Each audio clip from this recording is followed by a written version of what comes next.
Hello मेरे प्यारे मित्रों और मेरे प्यारे बच्चों। आज ज़रूरी जानकारी में आज का विषय है एन आर नारायण मूर्ति। एन आर नारायण मूर्ति मतलब इन्फोसिस। आप लोगों ने एन आर नारायण मूर्ति के बारे में तो नहीं सुना होगा, लेकिन इन्फोसिस के बारे में ज़रूर सुना होगा। इन्फोसिस कंपनी कंप्यूटर की है, टेक्नोलॉजी की है और बहुत कुछ बनाती है। यानी कि कंप्यूटर से लैपटॉप इन सब से रिलेटेड सब कुछ बनाती हैं ये। और इनके जो संस्थापक हैं वो हैं एन आर नारायण मूर्ति। एन आर यानी कि नागवरा रामाराव नारायण मूर्ति इनका पूरा नाम है। क्या नाम है? नागवरा रामाराव नारायण मूर्ति। इनका जन्म कर्नाटक में हुआ था। कर्नाटक का एक जिला है सिद्धलाधत्ता में इनका जन्म हुआ था। इनके पत्नी का नाम सुधा मूर्ति है और इनका जन्म 20 अगस्त 1946 को हुआ था कर्नाटक में। अब ये 8 भाई बहन थे। कितने? 8 भाई बहन थे। ये 8 भाई बहन थे टोटल।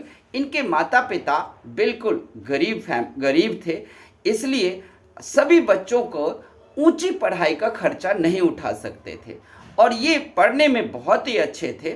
इसलिए नारायण मूर्ति जी ने आईआईटी की परीक्षा, टेस्ट परीक्षा जो होता है आपको आईआईटी की जेईई सब होता है, उसकी टेस्ट परीक्षा दिया और उसमें वो पास हुए। लेकिन आगे की पढ़ाई की खर्चा इनके पास नहीं था। तब मैसूर यूनिवर्सिटी है, वहीं पर में एक डॉक्टर कृष्ण मूर्ति ही उनका नाम था। उस प्रोफेसर ने इनकी मदद की फाइनेंशियली और इन्होंने पढ़ाई किया। मैसूर से इन्होंने बीटेक किया और कानपुर से एमटेक किया। बीटेक एमटेक करने के बाद इनके जीवन में बहुत संघर्ष रहा। देश के अंदर बहुत छोटी छोटी नौकरियां की। इसके बाद इन्होंने विदेशों में भी काम किया, थोड़े दिन लंदन में, पेरिस में, इन सभी जगहों पर में इन्होंने अन्य कंपनियों के लिए काम किया।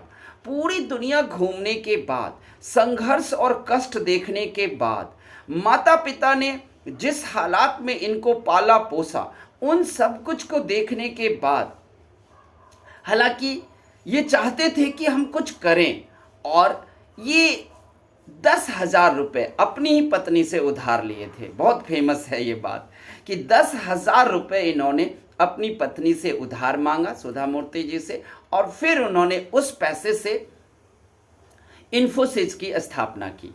इन्फोसिस की स्थापना इन्होंने अपने 6 मित्रों के साथ किया था और धीरे धीरे ये कंपनी ऊपर जाना शुरू हो गए।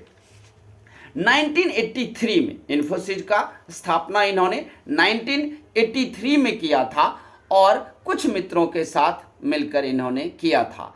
आज इनका टोटल जो संपत्ति है वो 36,600 करोड़ की है।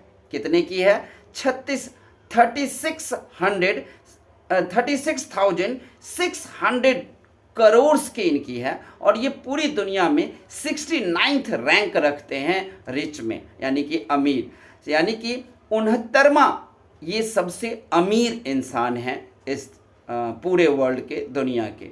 और भारत में ये सबसे बड़ी प्रेरणा है। अगर कहते हैं ना कि अगर आपको लगन है तो आप कुछ भी कर डालोगे। आप नारायण मूर्ति ही कहा करते थे कि हम गरीब बनकर जरूर पैदा लेते हैं, लेकिन जरूरी नहीं है कि हम गरीब बनकर मरें भी। हम गरीब बनकर पैदा तो लिए, लेकिन हमारी मृत्यु कैसे होगी और किस प्रकार होगी, अमीर बनकर या गरीब ही रहकर मृत्यु होगी, ये हमारे हाथ में है। उनकी लगन, उनकी क्षमता और उनकी कार्यशैली आज के हमारे इंडियन भारतीय के लिए, सबके लिए प्रेरणा है। याद रखिएगा कि विदेशी जितने होते हैं, मार्क जुकरबर्ग, बिल गेट्स, ये सब हमारी प्रेरणा बन जाते हैं, क्योंकि ये लोग बहुत अमीर हो गए। लेकिन एक बात हम लोग नहीं जानते हैं कि बिल गेट्स हो, मार्क जुकरबर्ग हो या एलन मस्क हो, ये सब, जेफ बेजोस हो, ये सब पहले से भी अमीर थे। ये बात नहीं है कि ये बाद में अमीर बने। यानी कि मिला जुला कर थोड़ा बहुत अमीर ये पहले से ही थे और फिर इन्होंने अपनी मेहनत से बने। लेकिन हमारे देश में ये जो मैंने आपको बताया है नारायण मूर्ति जी के बारे में, इन्फोसिस के संस्थापक, ये बहुत ज़्यादा गरीब थे। इन्होंने 10-10 हज़ार रुपये की कमियां देखी है। इन्होंने 5-5 रुपये को मैनेज करना सीखा है। 5-5 रुपये की कीमत ये जानते थे और तब जाकर ये कुछ बने हैं। तो आपके प्रेरणा का विषय कौन होना चाहिए? आपके प्रेरणा का विषय आपके अपने भारतीय होना चाहिए, न कि विदेशी। ऐसा मतलब उस तरह नहीं कि हमारे हिंदी मीडियम में बहुत गड़बड़ है और इंग्लिश मीडियम में खराबी। तो ये था नागवरा रामाराव नारायण मूर्ति के बारे में। आपको कैसा लगा ये हमें कमेंट में करके बताना, और तब तक के लिए आप लोग स्वस्थ रहें। धन्यवाद।